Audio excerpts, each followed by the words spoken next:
Hey guys, welcome to my channel. Today I'm going to be talking about my 20 tips to help with depression. Now, not all of these will resonate with you, but if they do, take it for what it's worth. If you're wondering why did I put a golden retriever, just know that I put it because I love golden retrievers and dogs are a good way to help you relieve stress.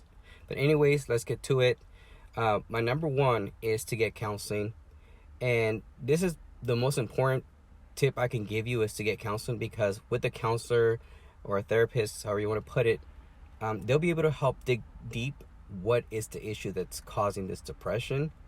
And I know we tend to go to our friends or family or someone we trust to tell our issues to, but all that does is help us vent, and it doesn't help us understand exactly what's going on with us. And majority of the time, your friends are going to tell you exactly what you want to hear. I mean, it's great because it helps you, let go of those emotions, but it's not the best way to go about it. And I know some people are actually afraid to go see like a counselor because we're afraid of being judged, or you're afraid to expose all these hidden issues and having somebody else hear it that you never told to anybody else. But I'm saying, don't be afraid. And especially if you're a male like myself, where depending on your culture is seen frowned upon, it doesn't matter. You don't have to tell anybody. Go out and get that therapy that you need, and your insurance will cover some sessions, I believe, not always, but if not, I know it's expensive, but you have to understand what's more important to you. Because if, say, a session was $150, some people spend almost that much on food and drinks, or even clothing or shoes. So, start seeing that as a priority. Now, with that being said, another thing that I tried was seeing a psychiatrist. Some people are willing to try medication and some are not. If you are willing to, I say try it. If not, you don't have to. Therapy is enough. But I highly recommend it because it helped me through my process, and it helped me get to where I needed to be, because without the medication at the time, I was still dealing with not being able to be in this headspace I needed to be, if that makes sense. Another thing you could try too is a CBT, so it's a cognitive behavioral therapy, and that's pretty much a way of seeing the world through challenging your thoughts, in a sense, where you don't see things as black and white. It's kind of in the middle, and kind of being rational about what you think. So I recommend that you do that as soon as possible. My number two is stop comparing yourself to others. I know during depression, it's really hard to do this because all you see is yourself in the way you don't like yourself. And then you see other people of what you wish you were. And the toxic thing about this is that all you're doing is setting yourself back, because when you maybe say you start to feel good about yourself, you'll see somebody doing better, or at least you think they're doing better, and so that puts you in a way of being demotivated and thinking to yourself, you know what, no matter how much I try, I'm not going to be where that person's at. So when you don't compare yourself to somebody else, not only do you start working on yourself, but you realize it doesn't get to you, and then you begin to really make that progress. And then that also comes with like social media. I know social media is such a big thing nowadays, and people like to front about what their life is like. And that's why I say don't let especially social media get to you, because in the reality you see what people live through. If these, say like your friends are posting something, that they're not actually living that life they talk about. And that brings me to number three, which is delete or take a break from social media. So this is a big one because, like I said, nowadays social media has had such a big impact on our lives, and it also has made a big impact on how we see ourselves, if you think about it. Because what do we do with social media? We post our life, we post what we do, we post what we think, and then we expect people to get a reaction from it. And so because of that, we use social media as a way to validate who we are as a person. And so when you don't get that reaction you really want, you go into this place of like, I'm not worthy, I'm not good enough, or people think I'm lame. So that's why I say take a break from it if you can. If you could take some time off, do it. I've done it, and it really hasn't impacted my life at all. Or just delete it. There's people that delete social media because they're just tired of hearing all this nonsense, and that's fine too. Find what works best for you. I know some of you guys have family or friends, because I do. I know it's not ideal to delete it, but it's just a thought or something you can incorporate. So number 4 is get out of that victim consciousness. So this is something that I really struggled with a lot, was the fact that I was complaining about it, blaming it, making excuses as to why I had this or why I couldn't get over it. And the thing is that when you do that, all you're doing is also sending yourself back, because you're trying to avoid what the issue is. And instead of focusing on how to, get over this, you're just saying, what, this is what it is, and it's not my fault, so I don't need to work on it. And this is something that's very important, because, a lot of people are living in that victim consciousness right now, where they're blaming it on something else and say, what, somebody else needs to solve it for me. So that brings me to number 5 is, don't care what people say or think about you. Like I said, with validation nowadays, and actually even before, we tend to care a lot what people say about us, because we want to be liked. Who doesn't want to be liked?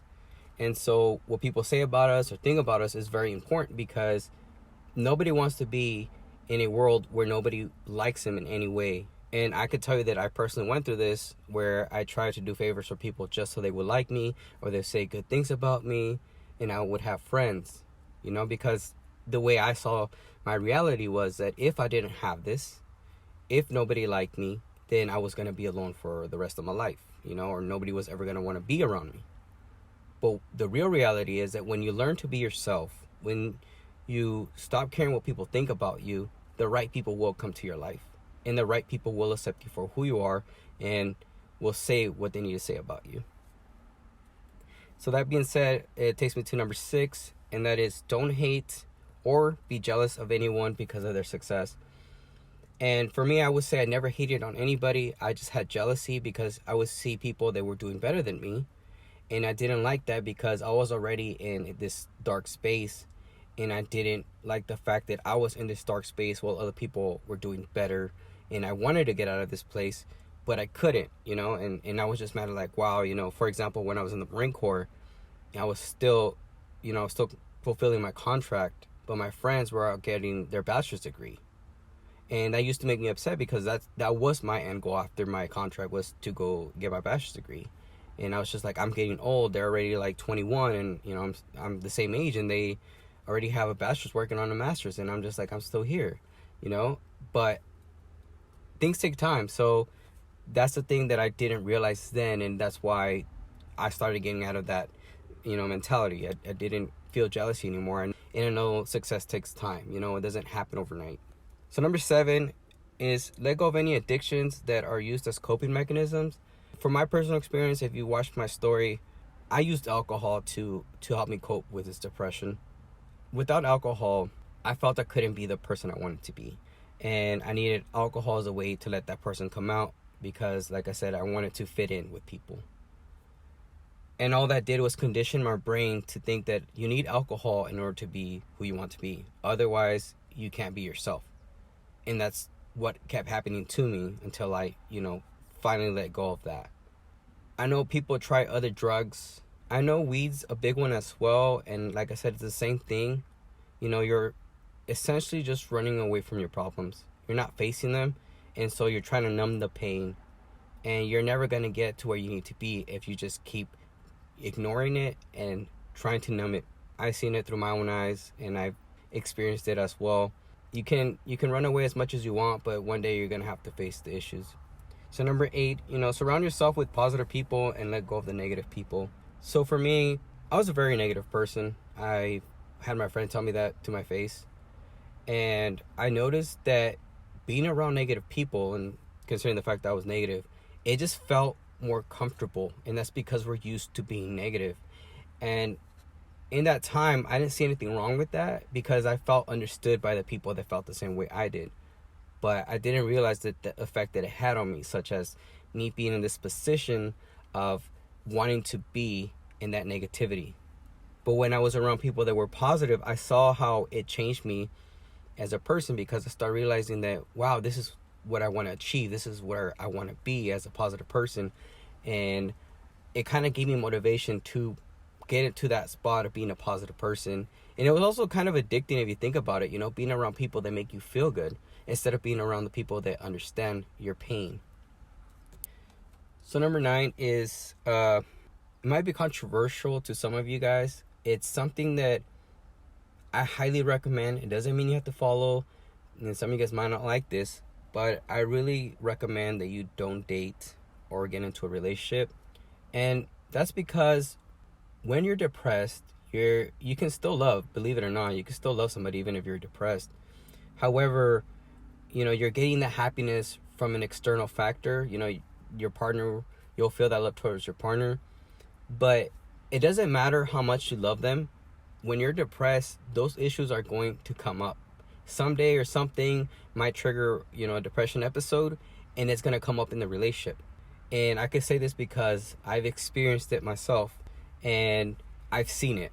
So we have to think about relationships is that it's not just about you anymore when you're in a relationship. It's about the other person. And when you're dealing with this depression, it's not only going to affect you, it's going to affect them. And you have to also understand that you have other responsibilities outside that relationship. So if something is happening outside and in the relationship, it's really going to trigger that to come out.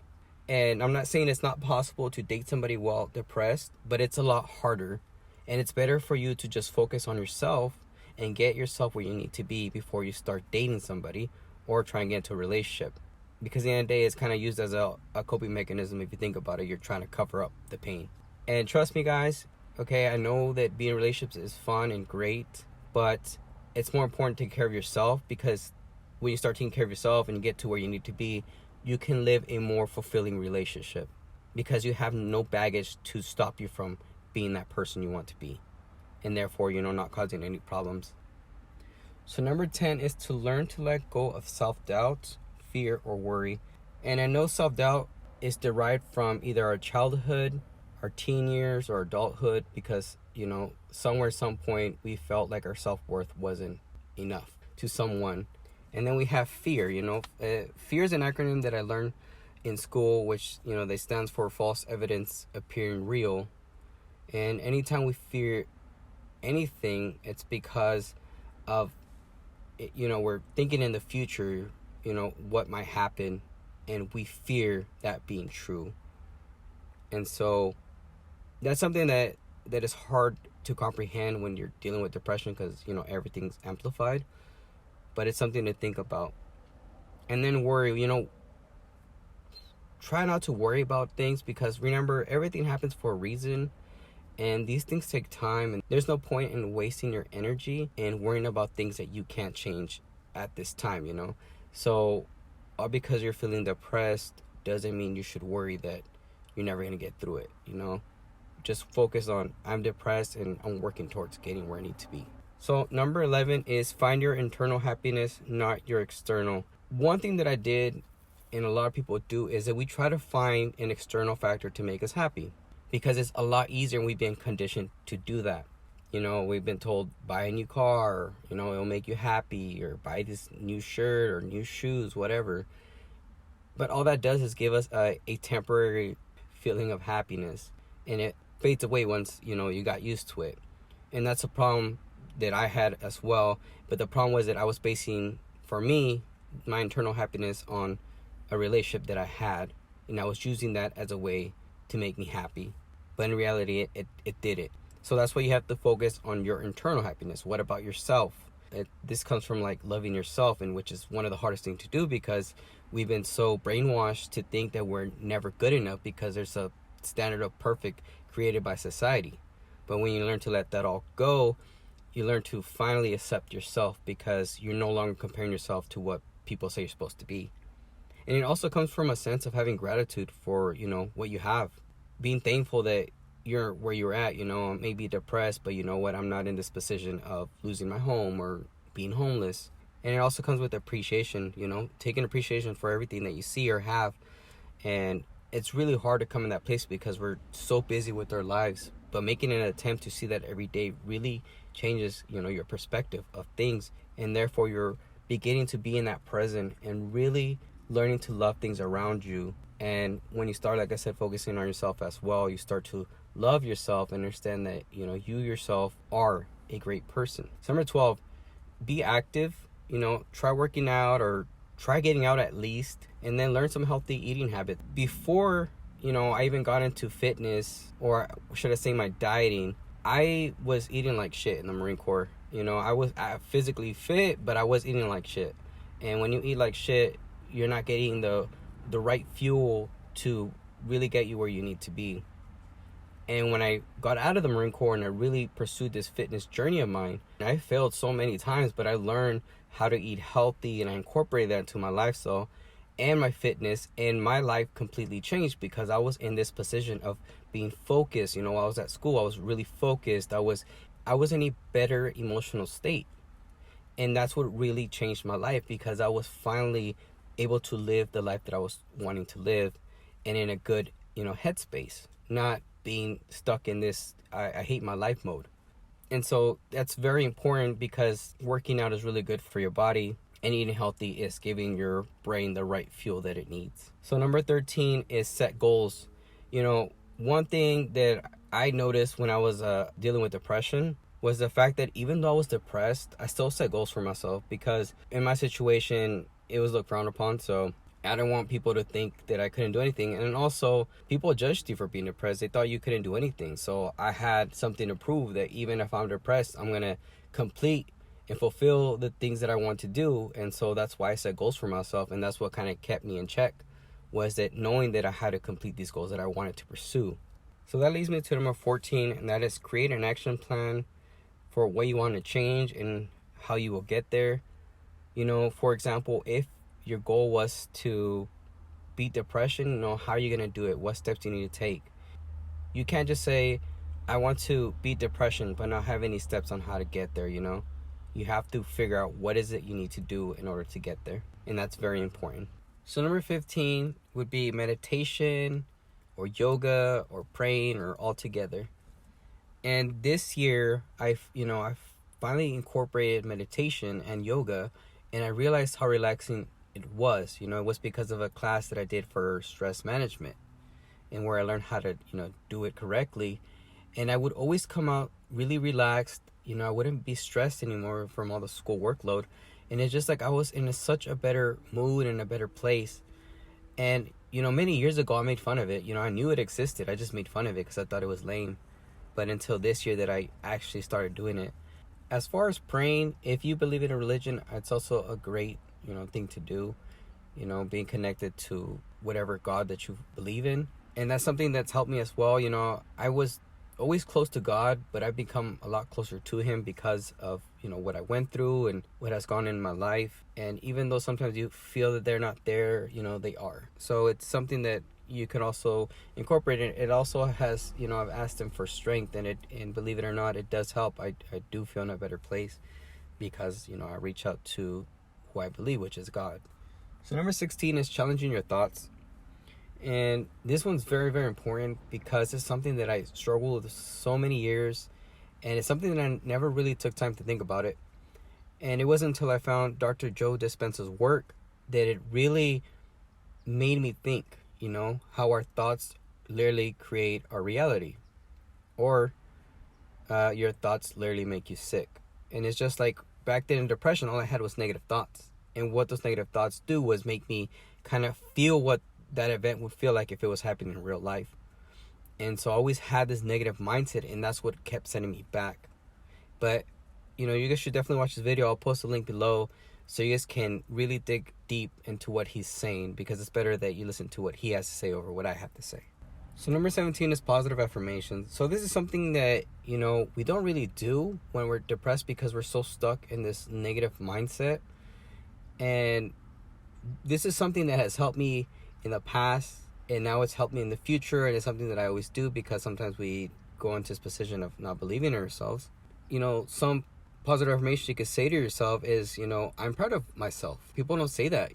We don't realize where we've come from or how much work we've done to get to where we are right now. You could also say, I'm a brave, bold, and beautiful, or, I'm talented and intelligent. We don't say things like that. Instead, we say, things like, I'm not worth it. I don't know how to do anything.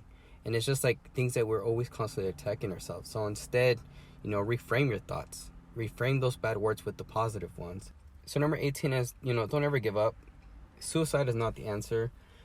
And I know what this feels like, guys. I've been through it. There's times that I wanted to give up when I was depressed, but I know I had to get out of this because I know that my life was worth it. I know that I couldn't be in this state for the rest of my life, and I didn't want to. I saw people living their life, and I wanted to live my life because my purpose couldn't have been to be depressed and to live my whole life depressed. I was willing to make a fool out of myself if it meant for me to get out of it, such as seeking help and letting people know that I was getting help, even if it cost my image. But in the end of the day, it was about myself, and that's something hard for people to understand, that it's not about other people, it's about you and not caring what they think or say. And that's why it makes me so sad when I see people commit suicide because of depression. And it's just like, something could have been done at least. At least if you try to reach out to that person or help that person, it could have made an impact. Suicide is just a call for help. And the thing that I noticed too with people is that if somebody posts something suicidal, some of them are like, dude, are you okay? And they'll be like, yeah, I'm fine. And they're like, okay, man. It's like, no, like, try to really reach out to that person. Like, yo, like, what's going on? Like, I can go talk to you, dude, or whatever. Like, get them the help that they need if they ever go to that point. And then number 19, don't worry about who you were. Focus on becoming the person that you are right now. And this was something hard for me to comprehend many years ago, and I used to live in the past a lot. I used to be wanting to be where I was happy, I was enjoying my life, and so I kept going back to that, and all that did was make me miserable because I kept reminding myself that I wasn't in that place right now. And when I learned to let that go and accept that that was the past is gone, this is who I am now, I began to really make that progress, because not only did I understand that this is who I am now, but I was able to learn to become the person that I was meant to be. And I never blame depression for who I am to this day. And that's something that I want you guys to consider, especially if you're living in the past. Like I said, this doesn't apply to everybody, but that is if you're in my position where you're living in the past, is, let that go, let it know that it's a past and you have better times ahead of you. This isn't the end. This isn't all you're ever going to feel. You will move forward from this, and you will be like, I didn't think I could make it, but you did. Number 20, know you're a beautiful person. I'm not talking about beautiful in the sense that your looks. I'm talking about beautiful in the sense of your soul. So a lot of people don't feel beautiful, externally, but that doesn't matter. It matters who you are deep down as a person, your authentic self, because that's more beautiful than looks. They can fade away, but your soul will never fade away, if that makes any sense. So understand that you are, as long as you work to be, your authentic self. So that being said, guys, that's all I had. And I hope that these tips were helpful in some way or form. It would mean the world if they did help you in any way. But now my question to you is, what are you going to do? Are you going to beat this depression? Or are you going to let it take over your life and not let you live the life that you deserve? I already know the answer. And the answer is you will. But now it's up to you to believe what is it you're going to do.